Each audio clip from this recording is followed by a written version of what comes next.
Welcome to Stone Cold Stros. I'm Brandon Strange, joined by Charlie Palolo and Josh Jordan. Follow them on X at Palolo and at Josh Jordan 975 and read their work on sportsmap.com.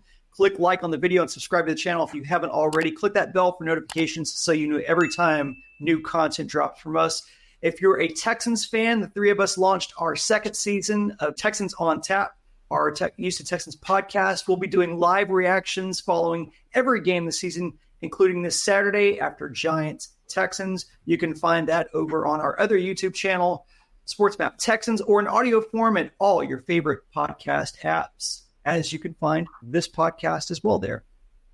Guys, the Astros are streaking. So as we record this, Houston is a season high, 7 games over 500, sitting in first place atop the West by 1/1000th of a percentage point. Seattle swept their series against the Mets, who mustered just 1 run over 3 games against the Mariners. Thanks for nothing, New York. A couple of things stand out from this stretch from Houston. The power surge and the statement season that Hunter Brown is having. For Brown, after giving up 25 earned runs and ballooning his ERA to above 9 in April. From May on, Brown has a 2.67 ERA and a 3.65 OPS against. Considering the sustained success he's having, I'm curious if you guys are believers in Hunter Brown as a front of the rotation starter. If I can borrow a line from House of the Dragon, is Hunter Brown the prince that was promised? Look, there's not any reason to not buy in. Does this mean he's going to be a year in, year out 17-game winner, become a 200-inning horse? Well, there's no reason to rule it out with a 25-year-old who's been just spectacular now for approaching 3 months to chase a couple of the number sets that you put in play there. May 17th, so more than a month and a half into the season, Hunter Brown made a start in which he gave up 4 runs in 5 innings. That's bad. He lowered his ERA in that game to 7.71. 15 starts since then, he's at 2.40. He's not remotely close to the Cy Young race because it all counts. But to take his ERA from embarrassing you belong in the minor leagues to pitching at a Cy Young level over a longer stretch of the season than he was just brutal. And remember, that was after stinking basically from May on last season. This is what you hope for in the blossoming of young players. And will he deliver on the stage that the Astros hope to be on in October in a starting pitching role? Well, everyone will be delighted to find out. Also, over those 15 starts, he's averaged exactly 6 innings per start, 90 innings. And he's usually gone exactly 6 innings. So he's going, by modern definition, 6 innings deep on a regular basis, keeping you away from some of the middle relief guys. Remember when Montero was here, guys like that. So Joe Espada can lather, rinse, repeat, go Brown for 6, and then Abreu, Presley, Hader. Good night, everybody. So that he's the best starter on this staff at this point is unquestioned. Framber Valdez, though, has done very solid work overall himself now for better than 2 months. But that's just 2/5 of a starting rotation. You're certainly going to need a minimum of 3 starters in a postseason series. Anyone else rising to the occasion of late? That's my cue. How about that Spencer Arrighetti guy? My Lord, breaking the rookie record in the AL, back-to-back starts with at least 12 strikeouts. A lot of these videos we were talking about, hey, this guy should probably still be in Sugarland. It's just they need him right now. They had to call him up, and I'm starting to wonder, could this be the future of the Astros rotation with Hunter Brown and Spencer Arrighetti in the years to come, maybe being your 1 and 2 right there? And, Hunter Brown's just easy, blazing 99 miles an hour. Arrighetti's no slouch. He's in the mid-90s. He's mixing in 4-seamers, 2-seamers, slurves, and all kinds of different things. And I saw some more changeups out of him over the weekend, too. I don't think that's a fluke. He has the stuff, and they talk about in the broadcast all the time. He's really into the analytics, so he's a smart guy. He has the ability. Can he just keep putting it together? But, doing it again, it's the Red Sox, 13 strikeouts. They're one of the best hitting teams in the league. He had a pretty good performance against the Dodgers. They were a little undermanned in that game. his last game against Tampa when he had the 12 strikeouts, 5 hits, only 2 walks. In the game against Boston, only 1 walk. I think that's the big thing for Hunter Brown and Arrighetti is just limiting those walks. It makes such a huge difference, and they're really starting to do that. So I see really good things for the Astros' future, that they just find a way. Luis Garcia comes out of nowhere, and now you got Spencer Arrighetti, and Hunter Brown's turning into what you thought he could be. I think the Astros are in a good spot, and let's give the pitching coaches, some props here. Obviously, what they're doing is working right now. Imagine if they had a catcher who had a clue behind the plate. In Arrighetti's case, it's about command, right? He struggled with control in the minors early this season, just putting too many runners on, and one hit can be a 3-run homer. Big innings result from walks, especially leadoff walks.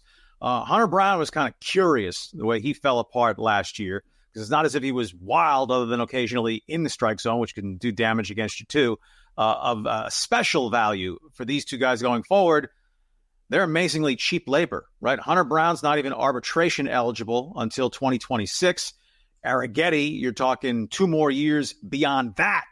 Those two guys combined next season will make less than $1.6 million, while Montero's making 11.5, while McCullers is making 17. So the Astros, with their payroll problems, all the dead money, Christian Javier, you're not going to get close to $12.8 million of bang for buck, since he's going to miss probably at least half of next season. Having A, good pitchers is of vital importance, and B, having a couple who are dirt cheap. There's a little bit of what goes up sometimes must come down. These are young guys who you think can blossom to be real frontline starters, right? 25 and 24 years old. JP France, to his credit, was a happy fluke for a couple of months last season. Ronel Blanco, we have to watch a little bit the same way. He's clearly in a fade. He's 30 years old, so you hope it's just workload driven. It's not like he should be washed up all of a sudden. But while Blanco has slipped, right, he's not even averaging 5 innings per start over his last 4 starts. Earned run average well over 4 over his last 8 starts. To have Brown and Arrighetti on the rise, just of critical importance to the Astros, because you reference the Mariners, they still have a clearly ranking starting rotation in the American League West. And what a race we have now. A quick RIP to the reigning World Series champion Texas Rangers, because they are dead. And as I put in a column the other day, up in the Metroplex, now they can focus on more playoff disappointment from the Cowboys, because the Rangers are done. Yeah, and just to piggyback on Josh's point about Arrighetti, since July 7th, he has an ERA of 3.25 and a 2.05 batting average against. He's still developing. He obviously arrived sooner at the big club than they had hoped. They'd hoped to give him a little bit more time to bake down in the minors, but you can obviously see the tools that they were excited about in him. And Charlie, as you mentioned, the converse of Brown's ascension has been Ronel Blanco going the other way. Blanco was having an out-of-body experience.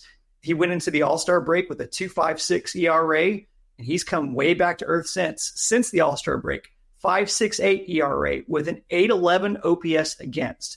And as you mentioned, half of those games, he's gone less than 4 1/3 innings. So not the trajectory you want to see, but I think some of us were fearful that this may come, as the innings load started to stack up. So maybe another year of reps under his belt, maybe he has a little bit more virality to be able to come into next season and be a good back end of the rotation contributor for you. Well, and Robert Valdez, sitting with that 3.46 ERA, if you take out that 10-hit, 8 earned run game against the Angels, he's much closer to a 3 ERA for the season. But again, file that under ifs and buts. We spoke on Thursday, moving to the offense here. We spoke on Thursday about the need to use Victor Caratini and Yainer Diaz in the same lineup, but you just need more bats in the lineup, which means Yordan Alvarez full-time and left. We're seeing that now. They are going to that offense more, and it's responding. Not surprising that Yordan found his power stroke on the road.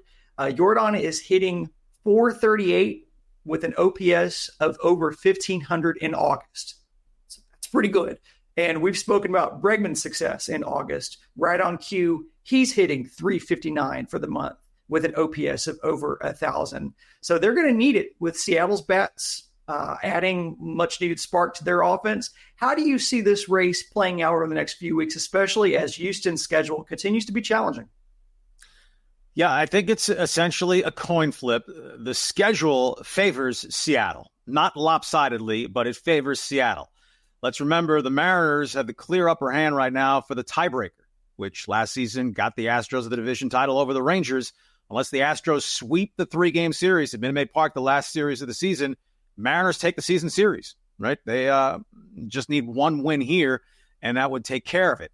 The Astros, it's not like they're scared going on the road and they're over just being a brutal road team the way they were the first couple of months of the season. But after the upcoming homestand, they have a 7-gamer, 4 at Baltimore, followed by 3 at Philadelphia. They also have a series at San Diego, which at this point in time is the best team in the National League. Padres have won 16 out of 19. We'll see where they are a month from now, but right now that's a playoff team. And then the last 3 games of the season, what will the Cleveland Guardians have riding on the series?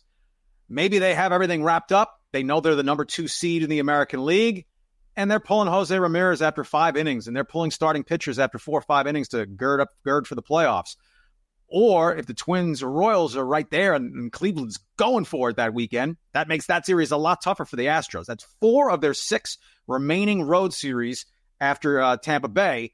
The Astros are facing really good teams. They do get the Angels in there. But Seattle has 3 games left with the Dodgers, 3 games left with the Yankees. But the American League West dregs, in which we can now include the Rangers, they're done. And then the A's and the Angels.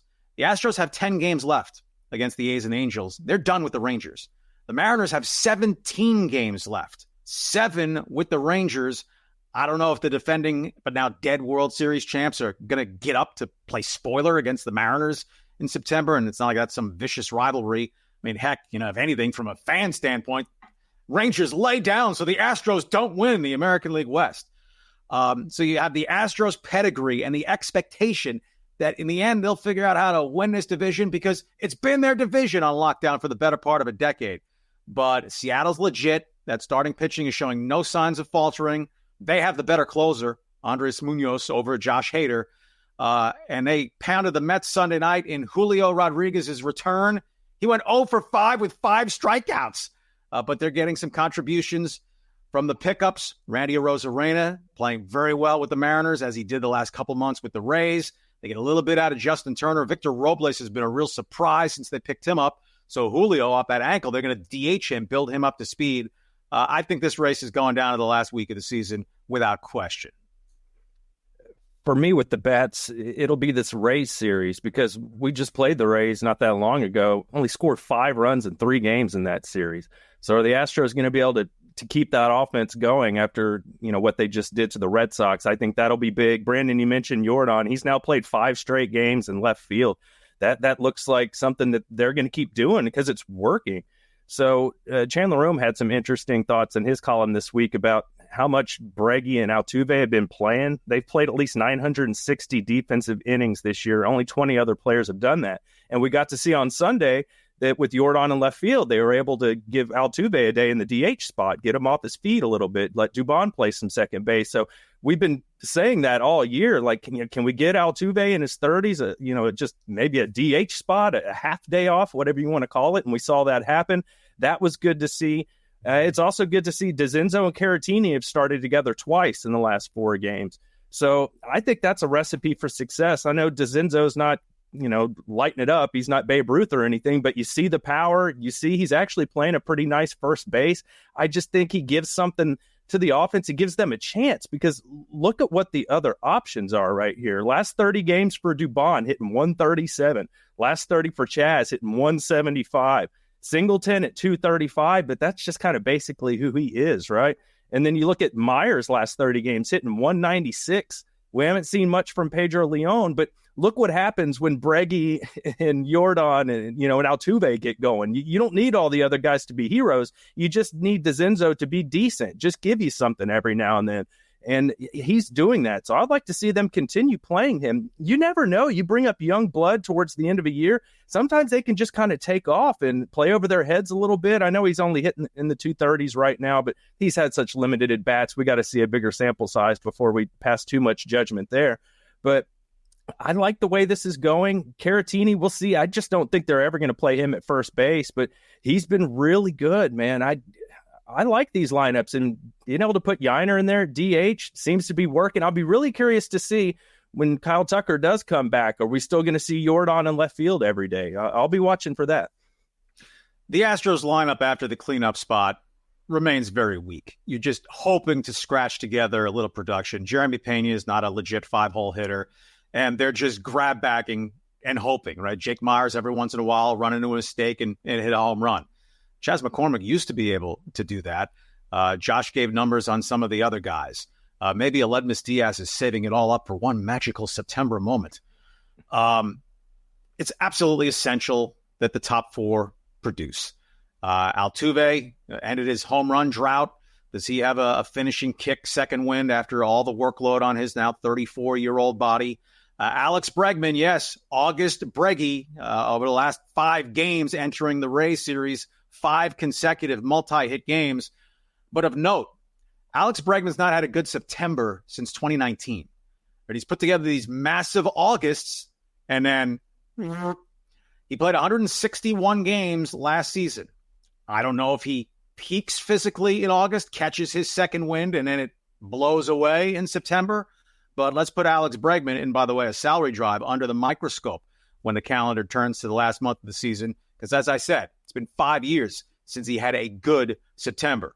Jordan's capable, as we talked about last week, of a 10, 12 home run. Well, maybe now make it a 15 home run a month with 5 homers in his last 5 games. And Yiner continues to hover at 300. Right, the home run bat has not been for the season where everyone figured it might be coming off of his rookie season, but his overall offensive numbers are just fine. It's basically a push between he and the Mariners catcher, Cal Raleigh. For the 2 best catcher bats in the American League. Ashley Rutschman's maybe the best overall catcher. But after the 4 spot, the Astros lineup is weak. So the big guys need to do the heavy lifting because you're asking lightweights to do it otherwise. Well, you talked about the number 4 spot. Let's talk about the number 4 spot because this team asked Yiner Diaz to protect Yordan Alvarez when Tucker went down, and that is no small ask. And he has answered the bell. For the month of August, I'm looking at Yiner's batting average, 324, 460 slug, OPS of 850. So the home run numbers haven't been there. We saw him hit 1 in Fenway. It's interesting that you're seeing Alex Bregman and Yiner and even Caratini using, going over the monster. Where's that offense at home? It's just really strange because we've talked on this channel before about like the guys not using the Crawford boxes as much as we would hope the right-handed hitters would. Are you a little concerned about the fact that I know the win-loss record is better at home over the season, but are you a little concerned that it takes leaving Minute Maid Park for Yordan Alvarez to find his, and for that matter, Alex Bregman to find their power stroke? In Jordan's case, it's just very weird that he has the reverse home road splits. Right? He can hit pop-ups that can carry into the Crawford boxes. And obviously, the typical Jordan home run is not a wall scraper. So I don't have reason to believe it's in his head. Sometimes things just go this way. Right? Last year, there was the grasping for straws. Oh, it's the batter's eye. It's this, that. No, the Astros just sucked it home. End of story. Inexplicably sucked it home. But they sucked it home. In Bregman's case, he's made a living hitting cheap Crawford box home runs. This year, if Alex Bregman had played all of his games in Minute Maid Park, he'd have 20 home runs. He has 17. If Alex Bregman had played all of his games at Camden Yards, Baltimore, he'd have 9. So Alex Bregman plays the course pretty well for power. But Alex Bregman, when he is hitting well, uses the field. A pitch on the outer half of the plate, go with it. You can't shift 3 infielders to the left side anymore, but the second baseman against Bregman and against so many right-handed hitters is close as you can get to right behind the bag. So that hole on the right side is still there. Bregman is not a great power hitter, right? The 41 home run monster season he had in 2019 was A, a monster season, and B, also in part product of the juiced ball. Yuli Gurriel hit 31 home runs that year, never hit half that otherwise. So I don't know if Bregman fell in love a little bit with the home run swing and became more pull conscious. But right now, we see he's driving the ball to all fields. The 441 footer, that wasn't pulled down the line. That was a ball that he stayed on and bashed it to the deep part of the monster out there. So I'm not really worried about the home road thing. You just trust that the cream will rise and the overall production will be where it needs to be and should be from the Astros' best offensive players. Yeah, one of the guys I'm looking at, it's not just Jordan with the home road splits. Caratini's been much better on the road. He's hitting 239 for his batting average at home, 317 on the road. And he's really climbed up as far as his batting average since he's come back to the team. He was in like the 250. He was at 257, and since returning from injury, he's up to 275. And I feel like we should give Caratini a little more credit. This may surprise you. He has the second highest slugging on the team behind Jordan if he had enough at bats to qualify. So when he is playing, he's hitting for some power, man. He's giving you something there. And being a switch hitter, he gives you a lot of flexibility. Seems like a lot of the pitchers like throwing to him. So having him and Yiner as your options at catcher, and you can use him at DH or however you want to go. Really nice pickup by Dana Brown, grabbing Caratini in the offseason. He's still going to be with the team next year, too. So all signs pointing up. Let's see if he can keep it going over a bigger sample size. And coupled with his production and that after an off day Thursday, the Astros play 18 consecutive days, Caratini should see a good deal of time behind the plate. Absolutely. And his help will be a welcome change, as will be the addition of Kyle Tucker. We'll talk that a little bit more in our next video. That's going to be it for part one of Stone Cold Stros. We'll have another video up tomorrow, so keep a lookout for that. And as always, go Stros.